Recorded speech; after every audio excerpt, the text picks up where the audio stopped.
Hey guys, Nike here. As many of you know, in the last anniversary patch, about a year ago, Guild Wars 1, they actually added new elite skills. Each profession got a new elite skill. And they additionally came out with each profession getting a weapon in the game that had the requirements for the core mechanic of the class. Which, for people that didn't play Guild Wars 1, that might not mean much, but essentially it's like giving a new weapon to these classes that they could wield without a disadvantage. A lot of times you would have, say, a warrior would run staff with an enchantments last extra longer mod. They would cast their enchantments on that and then swap to their actual damage dealing set to take advantage of the enchantment mod. But if they were for whatever reason stuck on the staff, it wouldn't do any damage because the staff would say requires fire magic, and if you didn't have fire magic, then the staff wouldn't do any damage. But what they did was they added weapons that were thematic for the class. And a lot of people noticed, and it wasn't very hard, that a lot of the elite skills that they added and the weapons that they gave to each profession had a lot in common with the elite specs that the classes have in Guild Wars 2. So there was clearly a connection there where ANET was trying to make, say, the Mesmer in Guild Wars 1 feel a little bit like core Mesmer / Chrono in Guild Wars 2. And that's interesting because there are a couple of them that don't seem to have any synergy with either the core class in Guild Wars 2 or either of the elite specs that we have so far. So what does that mean? It could mean nothing. Or they could be hints at the End of Dragon's elite spec that we haven't seen yet. So what I want to do is go through the weapons and elite skills with you guys and see if there's anything that we can suss out from what we see here and what conclusions we might be able to draw. So with that said, let's go over and we'll start with the weapons and go from there. All right, so the weapons. The first one, as you can see, is an axe, and that was given to the Elementalist. Now, this is definitely the most interesting one, in my opinion, on the list, because axe is sort of out of nowhere for the Ellie, and certainly you could say, well, Ellie gets conjured axe, but then why not give Ellie sword, or why not give Ellie a bow? Why axe? And it does make me feel like this is definitely a hint toward the elite spec. And I know I did my Ellie video, and I said it seemed like the community mostly thought greatsword or longbow, but I think that this does raise axe quite a bit higher on the list of potentials. So Ellie getting axe, interesting, and it just seems very random when they could quite easily have given Ellie a sword and made it Weaver, or they could have given Ellie a longbow if they wanted to hint at, if Ellie was getting longbow in the expansion, it would sort of make sense to give Ellie longbow here. And you could argue, well, Ellie doesn't need a longbow in Guild Wars 1, it doesn't do anything for it, but neither does axe. Because no Ellie, as far as I know, build is using an axe in Guild Wars 1. You could say sword and just make it a Weaver if they didn't want to give us any hints at all. So with that said, Ellie axe, I think that is a super big question mark, and I think it's a very big hint that we should take. The second one is the Ritualist getting short bow. Some would argue that flat bow is a longbow, and perhaps it is, but it makes so much more sense when you look at the Ritualist as sort of the renegade of elite specs, where you basically summon spirits that give an AoE buff, which is what spirits in Guild Wars 1 did, to give the short bow, or to give the bow to the ritualist, makes total sense. And flat bow is sort of in between a long bow and a short bow. And since they already are giving short bow to assassin, as we'll talk about next, giving the flat bow is the closest compromise between having two short bows being given. So I do believe that ritualist getting short bow, or getting flat bow specifically, is a nod to the renegade.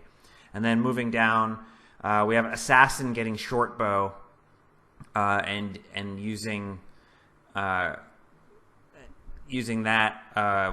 in their builds means that you could run potentially in Guild Wars 1 a DPS bow build with assassin. And I think this is a nod towards Core Thief, which gets short bow in Guild Wars 2. I don't think that there's much mystery to that. Now the next one is Paragon, which, if you didn't play Guild Wars 1, it's a ranged class that throws a spear for damage, but it does shouts. It's basically like the shout god. It does shouts that can do any conceivable thing, buffs for the most part. Some debuffs though, and for the most part it is based around team buffing. And the fact that Paragon was given daggers in this, and the lore of Path of Fire, where the whatchamacallit guys, the Sun Spears, and Paragons wield spears, broke their spears and they started to wield them as daggers. That's the lore. It makes total sense that this is a nod to the Spellbreaker elite spec. So then the next one is Monk, which was given Hammer. And I think, especially once we see the Monk Elite skill, this is just a nod towards Core Guardian Hammer build. I don't think that there's really any other way that you could look at it. The next is Necro, which was given Scythe. There's no equivalent to a Scythe in Guild Wars 2, except for the Reaper Shroud, which the auto attack animation does look a lot like a scythe, and some of the attacks look like a scythe. It looks like your character's wielding a scythe, essentially. And as we'll see when we look at the elite skill, it was, again, something that nods towards the Reaper. So clearly the Necro in Guild Wars 1 getting the scythe is a nod towards the Reaper. Mesmer was given a shield in Guild Wars 1, and clearly that coincides with the Chronomancer in Guild Wars 2. There's not too much mystery there. So then next we have Warrior getting the spear as a ranged weapon. This is a question mark to me, and I think it's quite interesting. Warrior, there are no land wielding spears in Guild Wars 2. However, we have seen in the Istan map that there are characters that are still paragons on Istan, because they're sort of lost to the outside world and haven't changed the way the other paragons have, and they throw spears. Now, it could just be that there's like a synergy with Paragon getting daggers to hint at the Spellbreaker, and Warrior getting the spear to hint at sort of like the Paragon and the Warrior class merging together to make like one, making what we know as Guild Wars 2, the Guild Wars 2 Warrior, where it's just like two classes merging together, sort of the way that Monk evolved into Guardian. But personally, I do think that this could quite likely be a hint that Warrior will get Spear as a ranged weapon in End of Dragons. It would make sense to me that the Spear would be more like a staff. Could be a staff. I still don't think they're going to give us Spear as a new weapon type, but it would be totally likely for staff as a ranged weapon on Warrior, where you throw the staff like it was a spear.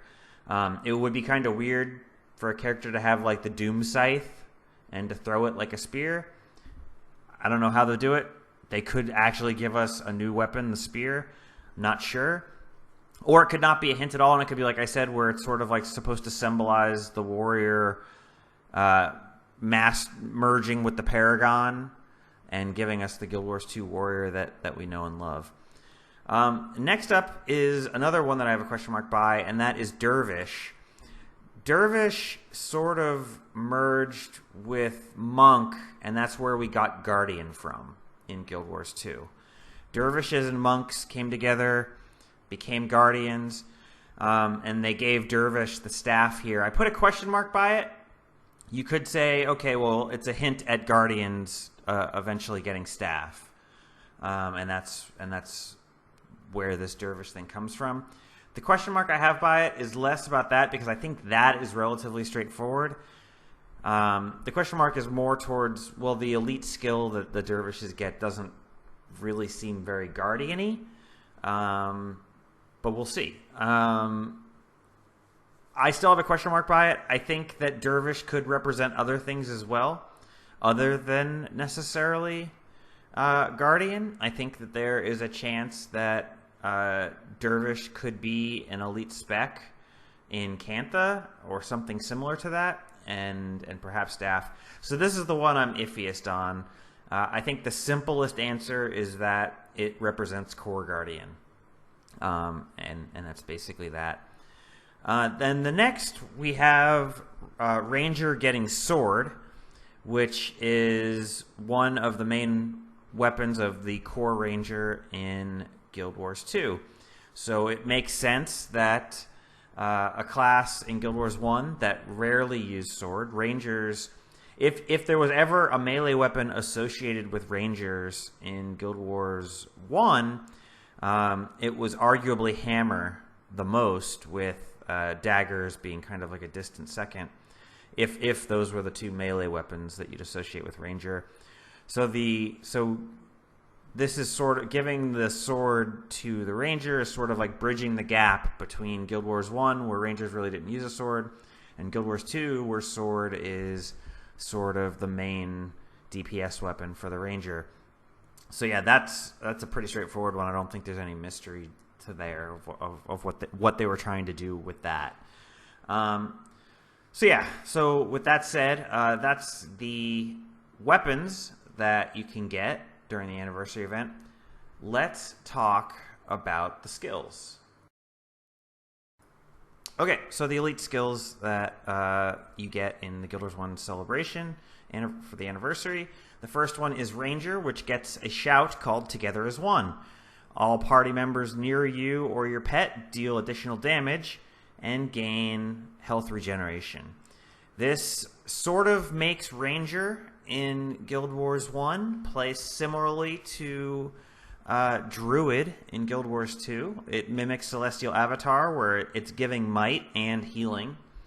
So yeah, it's a very powerful skill in Guild Wars 1 and that they added, and it's a very obvious nod to Celestial Avatar and Druid. So it's sort of, again, bridging the gap between Guild Wars 1 and Guild Wars 2, and that it gives the Ranger a Druid sort of playstyle in Guild Wars 1. The second one is Paragon, Heroic Refrain. It's an echo, which for players that didn't play Guild Wars 1, essentially it's a shout that can refresh itself. And it basically gives you pluses to all your attributes. And what does pluses to all your attributes mean? Essentially, it's basically giving you stats. Like the equivalent in Guild Wars, 2 would be like, there really isn't much the equivalent of attributes, but it would be more like basically just increasing your base stats, I would say. Like the way that Heroic Refrain plays in Guild Wars 1 is it just makes you more powerful. Your fireball, instead of doing 200 damage, your fireball does 250 with Heroic Refrain. It's just a buff, a straight buff to your entire party. This could be a lot of things. Paragon, as we talked about, sort of is The idea was that it merged with Warrior and became Spellbreaker, but this doesn't have anything to do with Spellbreaker. Spellbreaker does not do this. The closest thing I can think of is that this represents like banners for Warrior. If I had to force a square peg into a round hole and say like, how does this match up with Warriors? It sort of seems like banners, like Banner of Discipline, Banner of Strength, Banner of Tactics, Banner of Defense, and it's like the equivalent thereof of the banners. But I'm not sold on that. I think that's a very loose interpretation. Certainly, it's not as clear cut as Together as One being Celestial Avatar. So this is question mark. This is something that we may see still in the End of Dragons. I think the idea of shouts that give buffs that refresh themselves, the whole idea of shouts and echoes or chants like we had in Guild Wars 1, that is definitely unexplored territory design-wise in Guild Wars 2. And it wouldn't surprise me to have a class that gets shouts, chants, and echoes like Paragon in End of Dragons. The next one is Monk, which is a melee attack that knocks foes down if they're attacking and does big amount of added holy damage, which is a very good thing in Guild Wars 1. So this is pretty clearly a nod to the Guardian. Specifically, it seems a bit like traps and symbols, where symbols do like pulsing holy damage, and it just feels sort of like a Dragon Hunter. A Dragon Hunter would run up to you and bop you and with a trap and then knock you down and then do damage. It's just very Dragon Hunter-y. I'm sure some people in the comments might have some slightly other interpretations for what this is. In terms of skills, they might not say, well, that's not necessarily Dragon Hunter. They might say it's more Core Guardian. Okay, that's fine by me. I think it does. I don't think anyone would dispute, though, that this is very Guardian. Now the next one is again interesting, and again we're talking about the Elementalist. This one's called Over the Limit. Your spells cast faster and recharge faster. However, you gain Overcast while active, and it's basically an enchantment that you can turn on and off at will. So it's like a mode that you toggle into. So you can toggle into it. You get like mega buff, and then you can toggle out of it so that you don't keep gaining Overcast. Now, what is Overcast? There's nothing like Overcast in Guild Wars 2. Basically, Overcast lowers your maximum mana pool.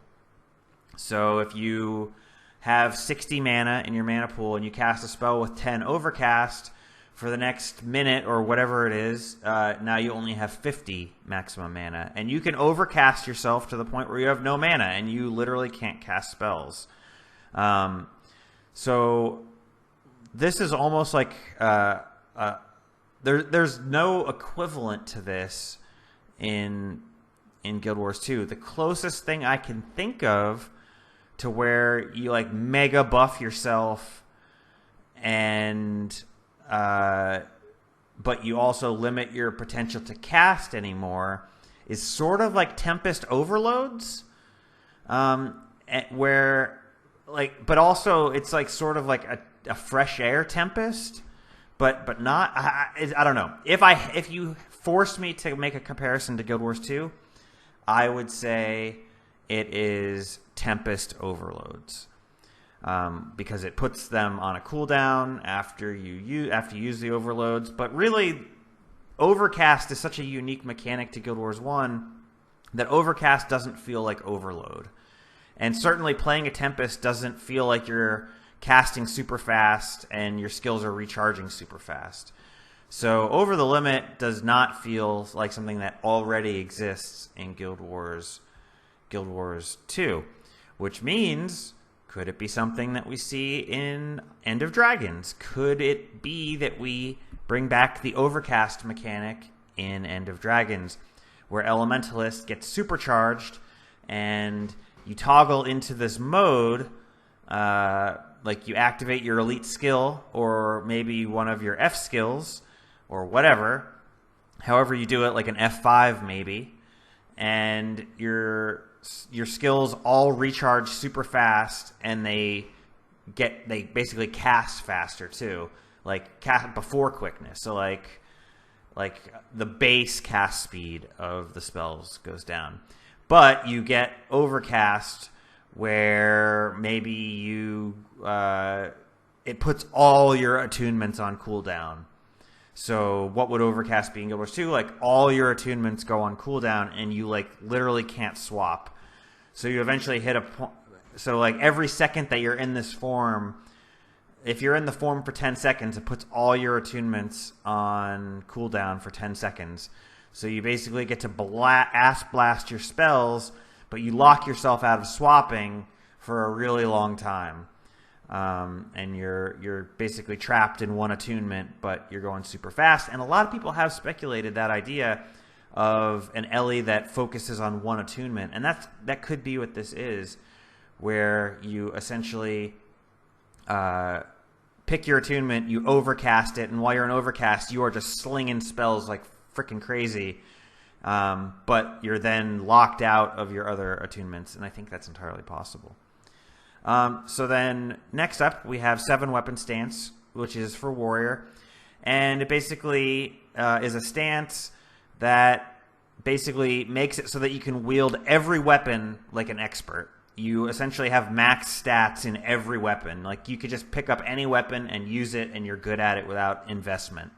And it's an increased attack speed. So really, if anything, the thing that this mimics it mimics a lot of things about warrior in Guild Wars 2, but what it mimics to me is the idea of fast hands and core warrior, of core warrior's ability to swap weapons very quickly and be able to use multiple different weapons. You can go from rifle on one weapon swap to axe on the other, and they play totally different, but the warrior is such a master of all weapons that it can just weapon swap like crazy. So and go between them and be an expert at all of them. So I feel like 7 weapon stance is basically your core warrior in Guild Wars 2. And then next up, Shadow Theft for the assassin. Essentially, tell me if you've heard this one before. You shadow step to your target. The target gets debuffed, and you get buffed. So yeah, essentially, Shadow Theft is steal from the thief in Guild Wars 2. You steal to your target, you debuff them in a couple ways, and then you buff yourself in a couple ways. So yeah, you could look at it like a thief in Guild Wars 2 that has a trait that rips boons when it hits, and then gives boons to itself when it steals, which those traits do exist. So very, very obvious here that Shadow Theft is them saying, here is how assassins became thieves in Guild Wars 2. Next one up, super interesting, super powerful, very thematic, and that is Soul Taker for the Necro. Your attacks, it's an enchantment. Your attacks do big extra damage, but you sacrifice health every time you use one of them. Obviously, that is basically like Shroud. I put here it mimics Reaper Shroud, but really it mimics Shroud in general, where it doesn't, because technically you could use Soul Taker with any weapon. Soul Taker with daggers is a popular one. Soul Taker with axe is a popular build in Guild Wars 1. And Soul Taker with Scythe is, now that we have the new Scythe, is a popular build in Guild Wars 1 for Necro. Necro is going through a bit of a meta renaissance thanks to Soul Taker. So I put here it mimics Reaper Shroud, but really just mimics Shroud, where your attack, where it's like this like super stance where you do big damage, but the Shroud depletes every time you use it. Very obvious nod to the Necro in Guild Wars 2. Then the next one is for Mesmer, and it's an elite ward spell, so basically like an AoE that you put on the ground, and any allies inside of it cast faster and their skills recharge faster. However, you don't attack faster, interestingly. No attacking faster.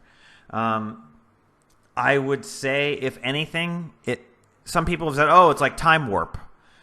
Sort of. Time Warp doesn't make your skills recharge faster. Time Warp doesn't give you alacrity, and it doesn't, and it makes you attack faster too.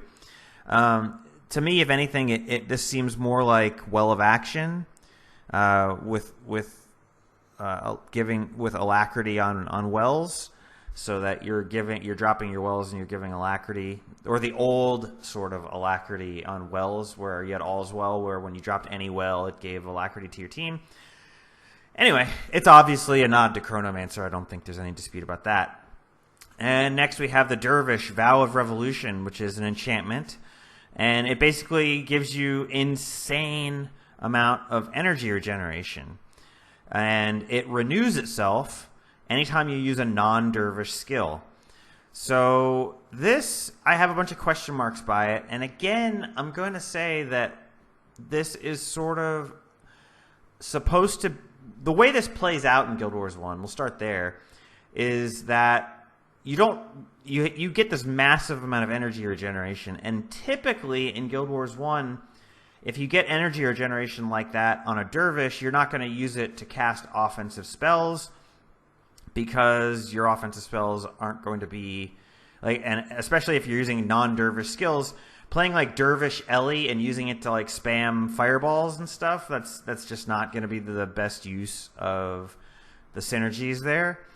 You're gonna, if you're going to use this at all, you're going to use it as a healing thing, and you're going to use it to cast either Ritualist heals or Monk heals. The typical problem that we've always had with Monk spells is that they're energy intensive, and Dervish Monk never really had great energy management, so they never really got to be good healers. But with this, now all of a sudden, Dervish can play healer, and you can see where this sort of explains how Dervish and Monk merged together to form the Guardian. And that is one interpretation of this, is that this is where Dervishes started to become more healing oriented and more defensive, and merged with Monk to become Guardians. However, I don't think that the mechanic itself of spamming heals, which is what this lets you do, is very Guardian-y. Guardian doesn't really spam heals, and there isn't an energy mechanic. Well, I guess there's a couple classes, like Herald has an energy mechanic, and Thief in Guild Wars 2 sort of has an energy mechanic, but there's nothing like that in Guild Wars 2. In Guild Wars 2, the closest thing that it could be would be like, I don't even know. It just seems not particularly Guild Wars 2-y of going into like some mode where you can just spam heals. I would say that, like, from a big picture standpoint, it does sort of make sense. Like, okay, this enables you to play a Monk healer on your Dervish and cast Monk spells and heal people. Great, that's sort of what they're going for, because Dervish merged with Monk to make a Guardian. But this skill doesn't feel Guardian. So that's why I put question marks there. Is it supposed to be like the to make Dervish feel more like Guardian? It doesn't feel like Guardian when you use it. So question marks. Maybe there's something in End of Dragons that this could be for. Perhaps Guardians, perhaps a hint at Guardian's Elite Spec, where it will do sort of spammy heal stuff.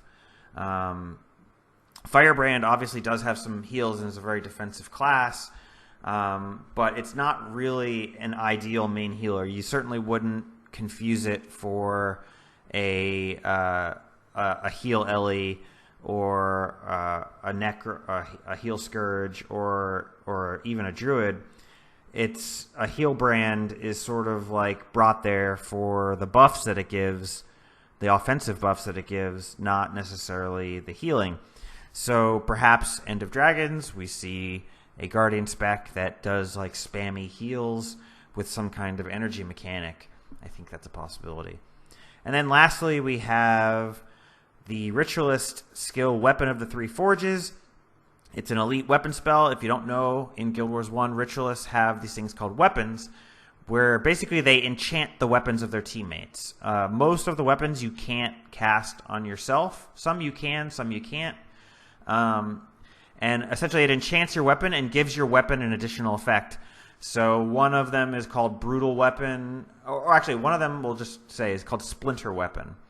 So basically the Ritualist enchants my melee weapon, and then when I hit someone with it, it makes like big AoE explosions come and hit everyone around it. It's a very powerful skill, Splinter Weapon. It's very meta in Guild Wars 1 because there's not a lot of things that cleave for melee in Guild Wars 1. So Splinter Weapon is very powerful.